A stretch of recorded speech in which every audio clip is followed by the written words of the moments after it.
Il faut remonter des chevillettes aussi. S'il vous plaît.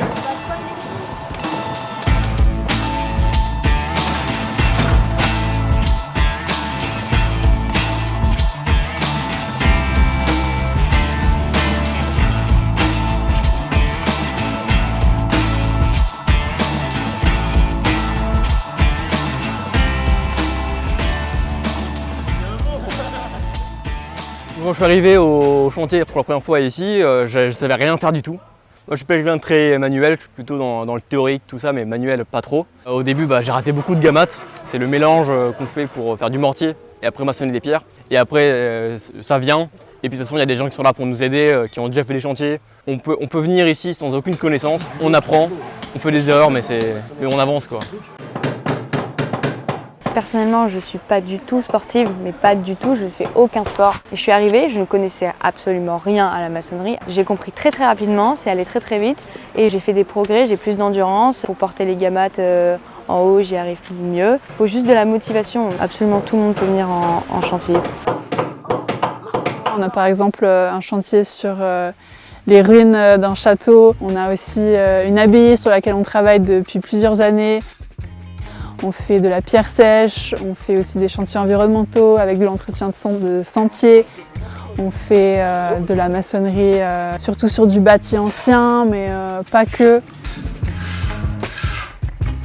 La mission qu'on a avec notre groupe cette fois-ci, c'est de construire un mur de soubassement en fait, le long du chemin qui permet de maintenir le talus en fait, et de dessiner le chemin qui mène jusqu'à la bergerie. C'est des objectifs quand même assez raisonnables qu'on nous demande. Et sur 2 semaines, je pense que faire un mur comme ça, c'est quand même tout à fait abordable, même pour des gens qui n'ont pas l'habitude de construire en pierre sèche. Sur ce chantier-là de la fontaine, quand on est arrivé, il y avait seulement une étendue de gravier avec des herbes folles qui commençaient à pousser. Ce qu'on a trouvé, c'est des restes d'une ancienne calade, ce qui nous a permis de décider de pouvoir restaurer la calade. On restaure et on ne refait pas quelque chose de complètement nouveau. Du coup, on travaille sur un moulin du XIVe siècle qui servait pour le blé et qui a aussi servi de scierie. On fait de la maçonnerie, on refait les murs, on a aussi fait un peu de menuiserie. Genre, on a mis des poutres et des planches pour faire un parquet. On fait de la toiture avec des tuiles. On reste 5 heures par jour, on s'approprie un peu l'endroit.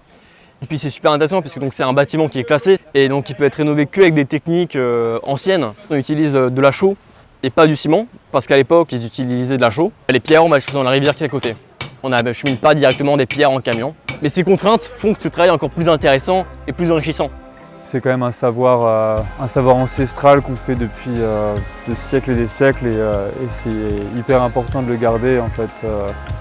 C'est hyper beau de revoir des méthodes très anciennes revivre sur le chantier. Et c'est aussi pour ça qu'on le fait.